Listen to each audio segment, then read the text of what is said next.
তো একটা প্রশ্ন আছে। হ্যাঁ বলো। দীক্ষা প্রদানে গুরুদেবের ভূমিকা কতটা?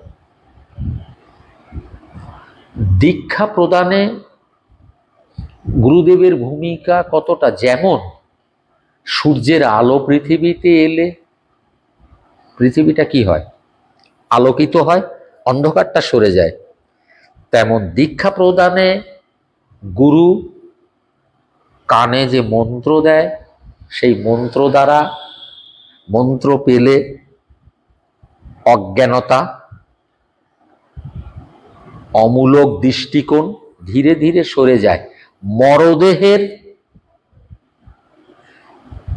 মরশক্তি, মরদেহের মোহময় শক্তি, মরদেহের গ্লানিময় শক্তি, মরদেহের অবিবেচক বিচরণময় শক্তি সাধনার দ্বারা, একনিষ্ঠতার দ্বারা, গুরুর দেয়িত বীজ মন্ত্র দ্বারা, একনিষ্ঠতার দ্বারা, সাধনার দ্বারা বা কর্মময় জীবনযাত্রার মূল্যবোধকে সঠিক পথে পরিচালনার দ্বারা, গুরুর উপদেশমূলক, গুরুর চিন্তা চেতনামূলক, গুরুর দেয়িত বাক্যমূলক যখন প্রাপ্তি ঘটে যখন শিষ্য তার প্রকৃত পথ ধরে চলে, তখন মরদেহের মরশক্তি, মোহশক্তি, এই শক্তিগুলো ধীরে ধীরে ধীরে ধীরে দেহ থেকে লুপ্ত হয়।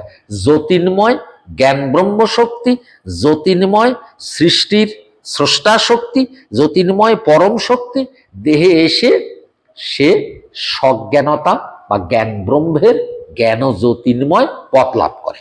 গুরু সেই ভূমিকাটা সদা সর্বদা দান করে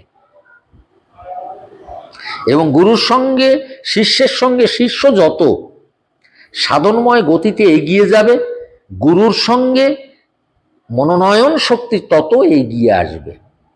যেমন সূর্য দূরে আছে কিন্তু তার তাপ কিন্তু সবার মধ্যে আছে, মেঘ দূরে আছে কিন্তু জল সবার মধ্যে আছে, ঠিক তদ্রূপ গুরুর আদান প্রদান শক্তিটা এভাবে অবশ্যই আসে।